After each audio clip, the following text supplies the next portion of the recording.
The Idiot's Guide to Lifetime Customer Value. What is customer lifetime value and why is it important? Well, lifetime value, LV, helps to determine the economic value a customer brings over their lifetime with the business. At the heart of understanding LV lies the recognition that a customer does not represent a single transaction, but a relationship that is far more valuable than any one-time exchange.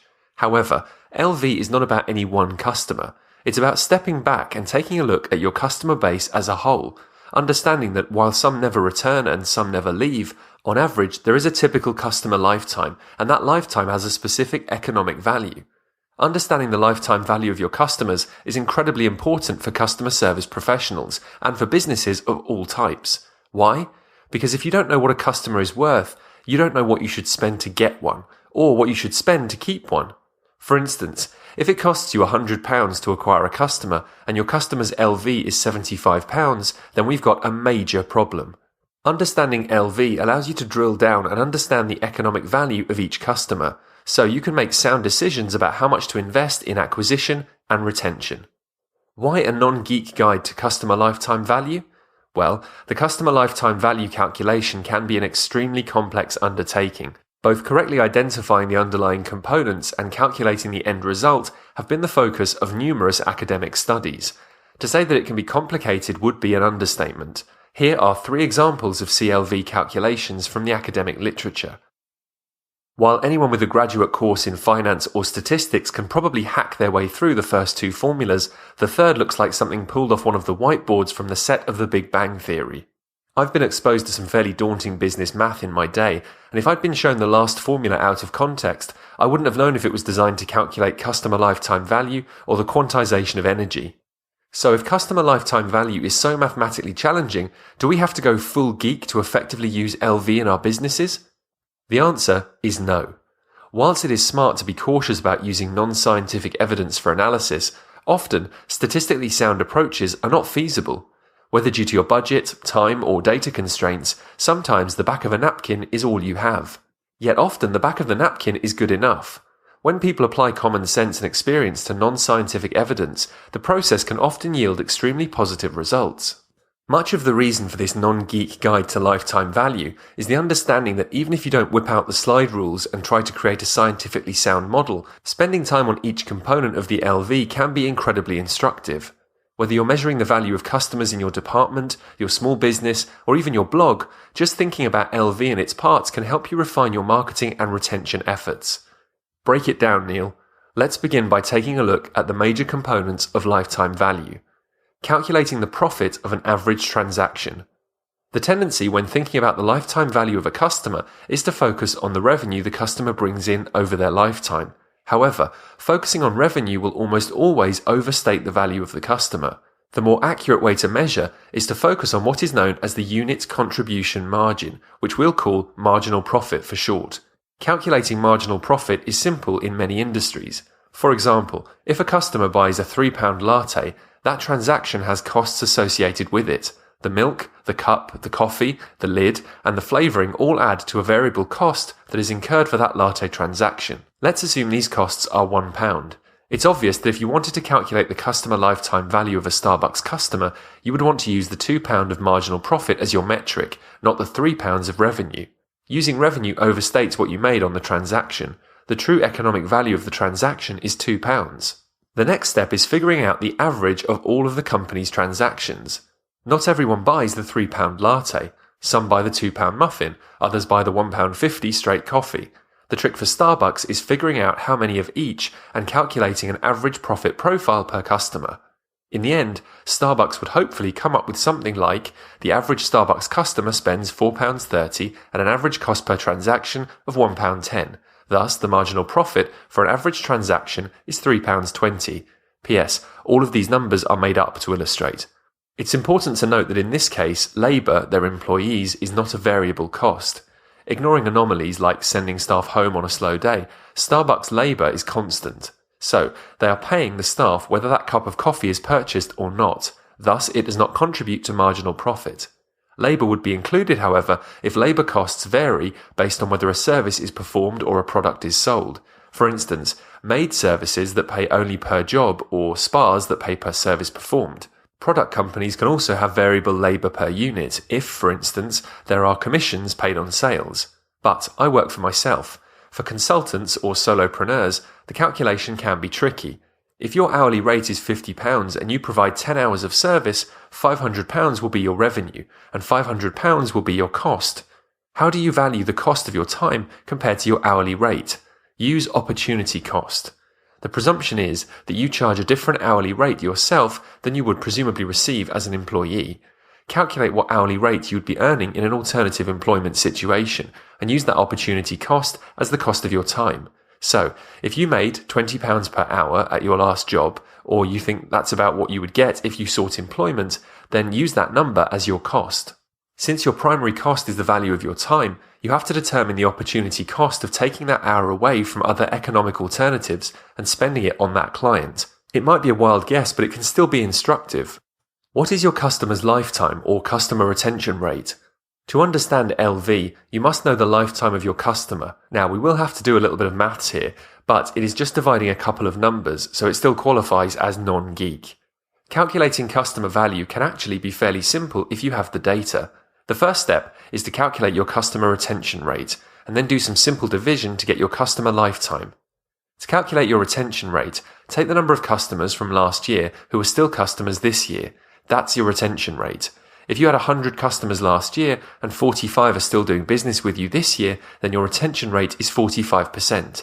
For a more sound approach, you'd want to track it over multiple years and take an average. Once you have the retention rate, or RR, then it's easy to determine customer lifetime value. Simply apply this formula. Customer lifetime equals 1 divided by 1 minus the retention rate. In this case, customer lifetime equals 1 divided by 1 minus 0.45, which equals 1.5. Your customer lifetime is 1.5 years. An important consideration is whether your business has time-bound contracts with customers. Mobile phone companies and fitness clubs will have different characteristics to consider when approaching this metric than businesses that don't have contract periods as part of their customer relationship. The last piece is your discount rate. In non-geek, the discount rate is the interest rate you borrow money at in your business, and it's essential to knowing the true value of your customers' future cash flows. The concept is based on the time value of money, the premise that £1 today is worth more than £1 tomorrow. If the lifetime value of a customer is fairly short, the calculation, while methodologically sound, might not be material. However, if you have a long time horizon, the time value of money is a real consideration. To make this real for you, ask yourself, would you rather have £100 from your customer today or 20 years from now? Of course, we all know the answer to that. 20 years from now, you'll be lucky if £100 buys you a round of drinks at the pub. For our back-of-the-napkin purposes, you're probably safe to ignore the discount rate in calculating your customer lifetime value. Just understand that the longer you calculate your customer lifetime to be, the more important the discount rate becomes, and the more inaccurate your model becomes when you ignore the rate. Now that you have the parts, understanding customer segmentation. At the heart of customer segmentation is the belief that all customers are not created equal, and that understanding the differences among customer segments is key to effectively acquiring and retaining customers. Depending on the nature of the business, customer segmentation can require some serious mathematical analysis to be done properly. However, in the spirit of our idiot guide, we will approach customer segmentation by asking one simple question. How would I group my customers if I wanted to customize my marketing, retention, or product offerings? Customer segmentation can occur on many bases: demographic, psychographic, behavioral, and so forth. The key is knowing which breakdown is most valuable for your business. The most logical first step is to break down the segments based on differentiated products or services. For instance, say your department provides support services both to small businesses and individuals. If the offerings of these two types of customers are distinct, you would probably want to segment your customer base into business customers and individual customers. In other words, you'd create a customer lifetime value for each segment. If your business does not have obvious divisions like that one, you should consider what factors have the most impact on customer buying characteristics, or segment on behavior itself. In the first case, you would simply ask yourself what impacts purchasing. Do men and women have different buying patterns? Is household income important to purchasing behavior?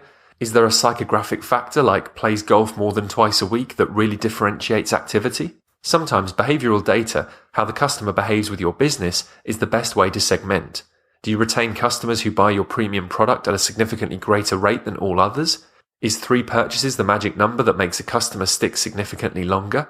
Do customers who remain after 9 months increase their average lifetime purchases by more than double? As you can see, your ability to segment your customer base is directly related to what you know about your customers or are willing to find out. However, in the spirit of our non-geek approach, let me advise you to start with your gut. If you know your business, you probably have an innate sense of what types of customers act what way. Try to fill in the blanks on this statement. Customers who, blank, tend to, blank. For example, customers who are over 55 tend to retain longer. Customers who subscribe to the newsletter tend to have much higher average purchases. Go with your instinct first, then dig into your data to try and prove or disprove your hunch. How to use this? Technically, the calculation of lifetime value should include acquisition and retention costs. To know a customer's true lifetime value, you need to subtract the cost to acquire and keep that customer. However, I find it helpful to calculate LV without acquisition and retention costs. To me, this is the best way to isolate variables and to see their effect when using the back of the napkin approach. This is similar to the EBITDA concept in accounting, figuring out your earnings before taxes, depreciation, and amortization. It gives you a sense of the purely operational figure outside of the other inputs. Let's start with acquisition. What are your customer acquisition costs? Knowing what it costs to get a customer in the door is one of the most valuable pieces of information any business owner can have. Customer acquisition costs are generally the easiest of the metrics to compute. While each industry and business is different, the broad brush approach is simply to take your marketing expenditures for a period and divide by the number of new clients in the same period. Try to find a period that is relevant to your business based on how you approach your marketing and how much lag time there is in your business between marketing and acquisition. If you're a small business or solopreneur, you would need to measure time spent on blogging, social media, or content creation. If your website and social media are your only sources of new customers, you would take the time spent on these items in a month, multiply it by your hourly rate, and calculate your marketing cost. Whatever method is appropriate for your business or department, the goal is to figure out exactly what it costs to acquire a customer. What are your retention costs? If a customer stays with you, on average, for 2.5 years, what are you spending to keep them coming back? Most companies put money into retaining customers, and much of the focus of customer service and customer experience writing is about the retention of customers already acquired. Calculating these costs can be a challenge because there is a much greater mixture of hard costs and soft costs in this area than are found in the marketing bucket. Start with any obvious hard costs: perks for longevity, discounts for existing customers, freebies for certain buying behaviors, etc. These are the costs that can usually be calculated easily and accurately. When making the calculation, though, make sure to average the cost out across the entire customer base. In other words, if you gave $1,000 in longevity discounts last month, but only 25 of your 5,000 customers received the discount, you would still spread that cost across your entire database of 5,000, not just the 25 who received the discounts. Soft costs are trickier. If you had a part-time person so that your manager can focus on customer outreach, is that a retention cost? If you send your sales staff to a customer service seminar, is that a retention cost? If you redesign the help section on your website, is that a retention cost? While it can be difficult to determine how to treat soft costs when looking at retention, it is well worth the time to evaluate. One question that should help determine if a soft cost belongs in the retention bucket is this: what is our primary reason for incurring these costs? If customer satisfaction, retention, or any similar customer service-based sentiment is the primary reason, it's probably safe to consider the expenditure a retention cost. A final note on acquisition and retention. If you're segmenting your customer base, you will need to apply these calculations for each segment, not the customer base as a whole. In fact, these acquisition and retention analyses truly show their power when applied to meaningful customer segments. As you will see when we begin, this is finally the end. Now that you have your LV and a grasp on your marketing and retention costs, it's time to start putting the two together. Even when taking the scientific approach, which we're not, this part of the process can involve a good bit more art than science. A few extremely hypothetical and yes, very simplistic examples will hopefully get the wheels spinning on how to approach this final phase in your specific situation. While we're only going to break down acquisition and retention, there is a third strategy that is important to bear in mind: customer expansion. Instead of purging customers with low or negative CLVs, you attempt to expand your business with them and help them become more valuable customers. Example 1. Customer lifetime value and acquisition. One of our clients who owned a fashion retail shop determined that their customer base broke down quite naturally by geography. We determined that most of their customers came from 2 postcodes, one to the east and one to the west, and accordingly, we decided to calculate the LV separately for each postcode. What we discovered was that the LV for the east customers was 4 times the CLV for the west customers. Once we dug into their stats, we found out how important this differentiation was. The east postcode was 30% of their customer base, but 80% of their profit. The west represented 70% of their customer base and 20% of their profit.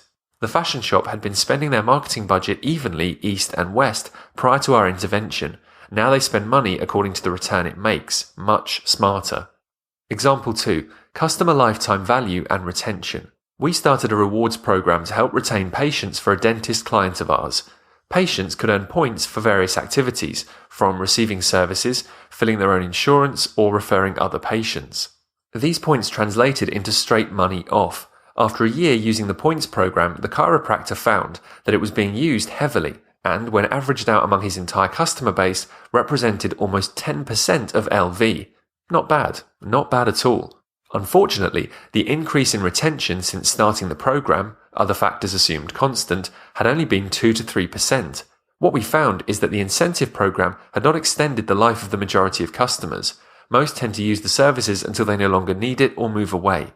The program had simply helped keep some people that previously would have defected to another dentist due to dissatisfaction with the service, the majority of whom could probably be saved by implementing better service systems. Understanding LV had enabled us to see that the program had a cost far greater than its long-term economic value. On the face of it though, it looked like it had worked, and in fact our client loved it. When we did the analysis though, we had to tell him to stop. And that's it! Of all the many exercises in a business, computing the lifetime value of your customers can be one of the most eye-opening and rewarding. Hopefully, the point has been well made by now that knowing the lifetime value of your customers can help you truly understand the value of your marketing and retention expenditures. Want us to do this in your business? Then check out our outsourced marketing department service. We look after all your online marketing strategy and implementation.